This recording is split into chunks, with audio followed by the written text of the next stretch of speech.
అయితే అమ్మ, మీరు సాయిబాబా కోసము షిరిడి వెళ్ళినప్పుడు మీరు షిరిడీలో దండం పెట్టుకుంటే మీ చేతిలోకి వెండి నాణ్యాలు వచ్చినాయంట. 11 వచ్చినాయి నాన్న. ఎలా జరిగింది? అదే నాన్న అందరు పెట్టిన ముందు చెప్తుంటే నేను ఆయన తురుకైన కదా ఆయన దగ్గర మన సుంటలం ఎందుకు అవుతామని ఎక్కిరిస్తుంటే అసంటే ఏదో టైం వస్తే నేను పోయినా షిరిడి పోతే చాలా మంచిగా అనిపించింది. పరమాత్మ అదేందో హిందీలో ఉన్నది, తెలుగులో కూడా ఉన్నది. పాటలు పద్యాలు ఆడబెట్టేళ్ళకు, ఇది జపాలు చేసేటోళ్ళకి అన్నీ ఉన్నాయి కదా. నేను తప్పు మాట్లాడిన స్వామి అని మళ్ళోసారి పోయినప్పుడు గట్టిన దర్శనం చేసుకున్నా. ఒకటి ఇట్లా ఎవరో దగ్గర వచ్చి కూర్చున్నాడు. ఆయన కూర్చుండి, మరి నువ్వు ఒక్కదాని ఎందుకు కూర్చున్నావు వీడా అంటారు. మా వాళ్ళు రూములు ఉన్నారు స్వామి, అయినా కొంచెం ఇట్లా కూర్చున్నా అన్న ఆయనతో. అయితే మరి నీకు ఏమి జపమాలలు, నీకు పూజలు గిట్ట ఏం లేవా అన్న. నాకు చదువురా స్వామి అన్న. స్వామి అనలేదు కానీ నాకు చదువురాదయ్యా అన్న. అంటే చదువు రాకపోతే మేడకో ఏదన్నా ఉండొచ్చు కదా నీకు అన్న. ఏందో ఇక నాకు అంత పెట్టుకోబుద్ధి కాదు అన్న. కానీ పెట్టుకోవాలి కదా, ఆన్వాల్ ఏదన్నా ఆన్వాల్ ఉండాలి. నల్ల ఊసలో లేకుంటే ఒక ఉంగరమో లేకుంటే ఏదో ఒకటి ఉండాలి కదా. ఏం లేదు నీకు అని తన మెడలకి రుద్రాక్ష పేరు తీసి నా మెడలు వేసిండు. అయ్యో స్వామి, నీ మెడ లేకుండా చేసుకున్నావా? అయ్యో స్వామి, ఇట్లా నువ్వు నాకేసినావా? అబ్బా, నా తండ్రి ఎట్లా చేసిండు అనుకొని ఇట్లా అనుకుంటున్నా. ఒక గంట పోయేదాకా ఉన్నాడు. ఇక అడగనపడ్డాడు. ఇక మళ్ళీ అప్పుడు ఒకసారి మళ్ళీ రెండోసారి పోయినప్పుడు ఇవి ఆన్యాలు ఏదో ఇట్లా కిందో కాలు ఉంటే ఇట్లా మీదో కాలు ఇట్లుంటుండే కదా. మీరు చూసిండు బాబాను చూసిండ్రు కదా.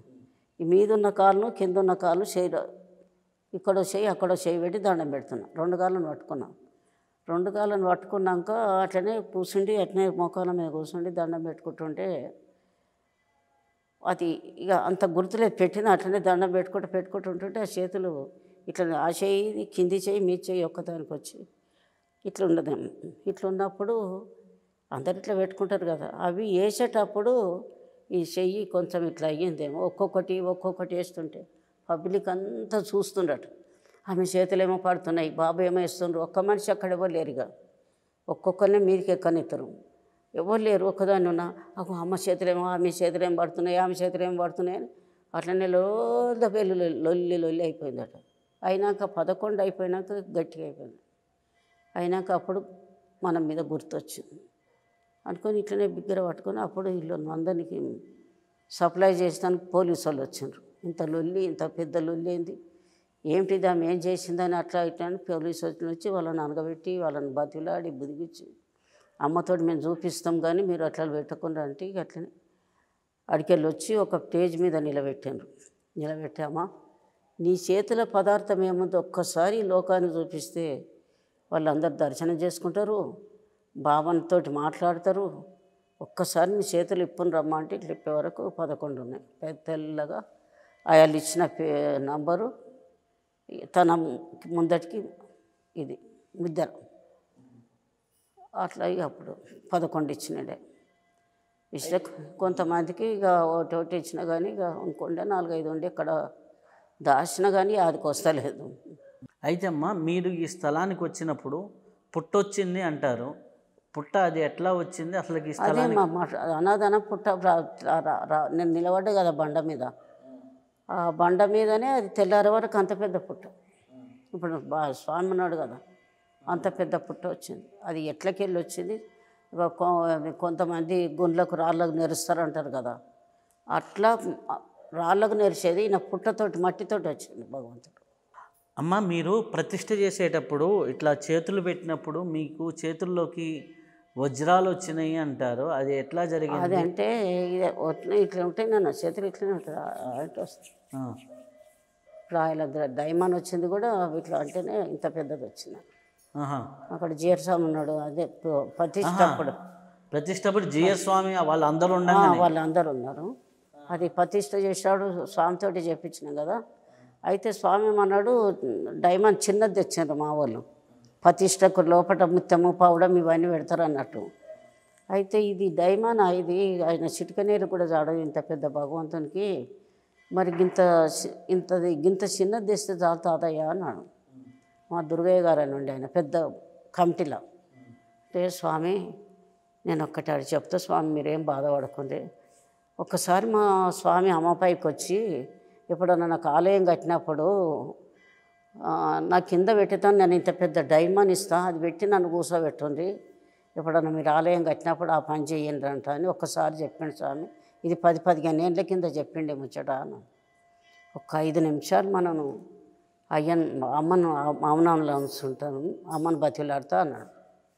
అంటే అమ్మ జర దండం పెట్టా అని అందరు ఉన్నారు. అందరు ఉన్నారు, ఈయన స్వామి ఉన్నాడు, అయ్యగారు ఉన్నారు, మా దుర్గయ్య గారు ఉన్నాడు, నేను ఇక్కడనే. అయితే నేను దండం పెట్టుకుంటున్నాను. ఇక జరసేపు 5 నిమిషాలు ఇక తన తాతనే, తండ్రి నువ్వేం చెప్పినావు ఆ పని చేయనయ్యా, ఇట్లా ఎవరిని అడిగినట్టు అడిగినా నేను, నువ్వు ఎప్పుడో ఏమో చెప్పిన బట్టి ఆ పని చేయను ఇప్పుడు అంటాను అన్నట్టుంటే జరసేపు అయినాక ఇట్లా అన్నాడు. ఇంత ఉండే నన్ను పెద్దగా ఉండే. అది అంటే స్వామి జిఆర్ స్వామి అది ఎంతో గాలి తీసుకున్నంత అయ్యిందట చూడు. అయితే ఇది స్వామివారు చూసి ఏదో ఆయన జన్మంలో ఎట్లా అది పానాయం చేస్తాం చూడు, అట్లా అనుకొని ఆ చేతులకి వెళ్ళి చూసి ఇట్లా మొక్కి చేసి తన ఛాతీకి పెట్టుకొని, అది దుర్గయ్య గారు నవ్వుకుంటా అన్నాడట, ఇది అమ్మేస్తే మనం కోట్ల లక్షలు వస్తాయా, ఇది అమ్మేతామా అని నవ్వుకుంటా అనుకున్నారట. నా తండ్రి ఎట్లా ఉన్నాడు, యాదమ్మ గారు ఈమె దేవతన మానవ జంత ఏంటిది ఇది అని బాగాండి అందులోనే ఆడుకోట్టేసాను. విగ్రహం కింద పెట్టి ప్రతిష్టాపన చేశాను. అదే మళ్ళీ ఏంటంటే ఇక అట్లా అన్ని గవి జరుగుతున్నాను. ఇప్పుడు మా వరలక్ష్మి రథం నాడు అమ్మవారు వచ్చింది, అమ్మవారికి వస్తుంది, పైకి వస్తుంది, ఇట్లా పోస్తుంటేనే ఇంత కుంకుమ అవుతుంది ఆయన పోస్తుంటేనే. అదే నేను మీది ఒక వీడియో చూశాను, ఇట్లా అనేసి ఇట్లా చేతులతో అన్నప్పుడు చేతులతో వస్తాయి. వరలక్ష్మి రథం రోజా అది వరలక్ష్మి రథం రోజు. అలాగే మీరు అంటే ఇట్లా చేతులతో ఏమీ లేకుండా ఏం లేకుండానే ఉంటుంది, ఏం లేకుండానే పద్మాసనం మీద కూర్చుంటాము, ఏం లేకుండానే ఇక అందరికీ అది అంతా ఉంటారు కదా స్వామి. అప్పుడు మనం ఏం చేస్తాం కానీ మనం ఎక్కడికి వెళ్ళి తీసి ఎక్కడికి వెళ్ళి పోస్తాం ఎంత పోసినా ఇంత పడుతుంది. ఇట్లా పోస్తుంటే ఆయన ఒక్కరాని ఇంత రాతి పడుతుంది. అదే మీరు ఒక్కొక్కసారి వెన్న కూడా తీస్తారు. వరలక్ష్మి అది గోకులాష్టం నాడు చేతులతోటే ఇట్లా అని అది వాళ్ళు ఉయ్యాలు లోపుతాం కదా, ఇట్లా ఏదో ముద్ద పడ్డట్టు వాడి ఇట్లా ఎగురుకుంటుంది, ఎగిరేస్తాడట, ఇంకా ఎగిరేసుకుంటా ఇచ్చేస్తాడు. మీ ఒంట్లోకి స్వామివారు వస్తారు, అది ఇట్లా ఎగరేస్తూ ఉంటే ఆయన లేదు నేను ఎక్కడినా, ఆయన వచ్చి ఇవన్నీ చేస్తాడు అన్నట్టు. ఆయన దయతోటే మాకు తెలియదు అన్నట్టు, ఏదొచ్చింది మనకు తెలియదు. మీరు చేసేది మటుకు అయిపోయిన తర్వాత కూడా మీకు తెలియదు. ఈ కుంకుమ వచ్చేది కూడా మీకు తెలియదు నాన్న, ఈ డైమండ్ వచ్చినప్పుడు కూడా మీకు తెలియదు.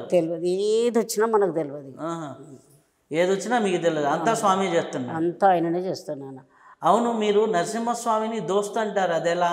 అదే మరి వాళ్ళు ఇట్లా చెప్పమన్నారు, ఇవన్నీ నాకు చదువు రానా అంటే వినరు, చెప్పరాదు అంటే వినరు. ఏం చెప్పాలి వీళ్ళు ఊకే అంటుండ్రని, అయ్యా నాయన మరి నాకు చదువు అయితే రాదు కానీ మా నరసింహస్వామి అంటే నాకు దోస్తు, మరి నాకు చదువు రాదు. ఇంకొక ముచ్చట ఏదో చెప్పినట్టుంది, 4 ముచ్చట్లు చెప్పిన. వీళ్ళందరూ అనుకొని ఆరోళ్ళు ఉన్నారు, అందరూ ఉన్నారు. దోస్తు అంటే అమ్మకు దోస్తు ఎట్లా అయ్యింది ఆయన మనిషి కాడు, ఏదో మాయంతోటి మంత్రం కాడు. దోస్తు అంటే అమ్మకి ఎట్లా దోస్తాం, అది కాదు, ఇది సామాన్య ముచ్చట కాదు. అది దోస్తు అంటే అమ్మ గుండెలో నరసింహస్వామి ఉంటాడు, నరసింహస్వామి గుండెలో అమ్మ ఉంటుంది. అందుకని నాకు దోస్తు అన్నది అమ్మ అంటే చెప్పింది. తెల్లారి అందరు వచ్చి ప్రశ్నలు అడగడం.